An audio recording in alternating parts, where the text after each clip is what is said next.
Selamat pagi, salam sejahtera dalam kasih Tuhan. Mari kita berdoa. Kami naikkan syukur kepadamu Bapa, sebab kemurahan Tuhan yang menyertai kami. Kami akan mendengar dan merenungkan firman-Mu. Berikanlah kekuatan dan kemampuan bagi kami, untuk kami dapat mengerti dan melakukannya. Dalam nama Tuhan Yesus. Amin. Mazmur 126 ayat yang keempat. Pulihkanlah keadaan kami ya Tuhan, seperti memulihkan batang air kering di tanah Negeb. Pemazmur menyampaikan tentang sebuah keadaan yang sulit. Tetapi di dalam kesulitan itu selalu ada pengharapan bahwa segala yang baik yang datang dari Tuhan itu pasti akan terjadi. Salah satu kekuatan yang dapat meneguhkan dan menguatkan kita di tengah-tengah kesulitan adalah adanya sebuah pengharapan. Pengharapan akan Tuhan, bahwa Tuhan pencipta segala sesuatu itu tidak akan pernah meninggalkan, tidak akan pernah melupakan, dan Dia selalu akan mengingat keberadaan kita. Kisah ini kembali saya utarakan bagaimana umat Allah tertindas demikian hebat di dalam kitab Keluaran ayat 1 sampai ayat 13.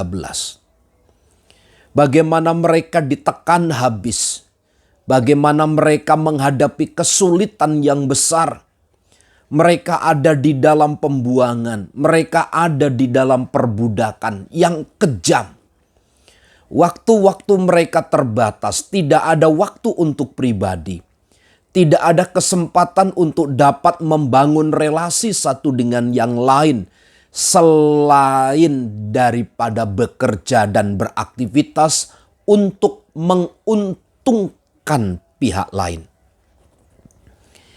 Itu yang terjadi. Namun di dalam hal itu, erangan, rasa penindasan, hal-hal seperti itu didengar oleh Tuhan.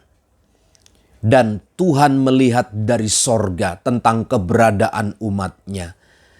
Dan berakhirlah kisah perbudakan itu dimulai dari Allah memanggil dan mengutus Musa.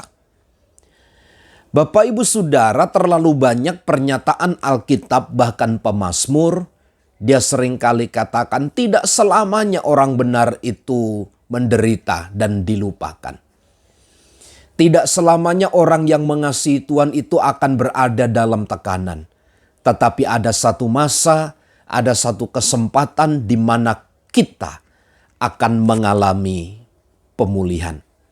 Dan pengharapan inilah satu-satunya sauh yang kuat.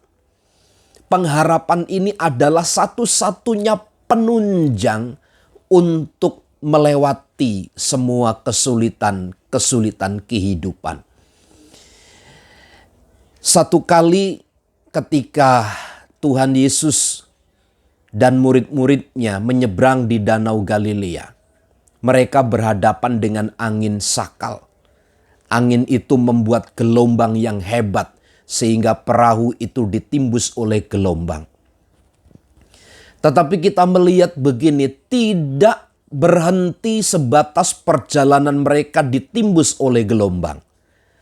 Tetapi tujuan mereka adalah di tempat yang baik, di tempat yang telah disediakan, dituju oleh Allah. Dan itulah tempat yang terindah. Dan saya ingin katakan pengharapan di dalam Kristus tidak akan pernah mengecewakan.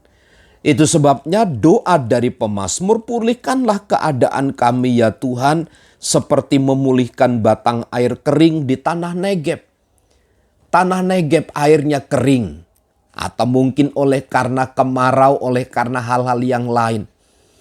Air itu atau sungai itu adalah menjadi tempat sandaran satu-satunya bagi mereka. Tempat mereka memberlangsungkan kehidupan. Tetapi justru tempat itu tidak dapat memberikan apa-apa. Doa pemazmur, pulihkanlah keadaan kami ya Tuhan, seperti memulihkan batang air kering di tanah Negeb. Mungkin keadaan kita hari ini susah. Mungkin sekarang kita dalam keadaan sulit. Tapi percayalah, Tuhan selalu mendengar kita. Tuhan selalu menjawab doa kita dan Tuhan pasti akan memulihkan kita. Tunggu saja waktunya Tuhan bekerja bagi kita dan lihat bagaimana pemulihan itu menguatkan dan meneguhkan kita. Selamat pagi, Tuhan memberkati.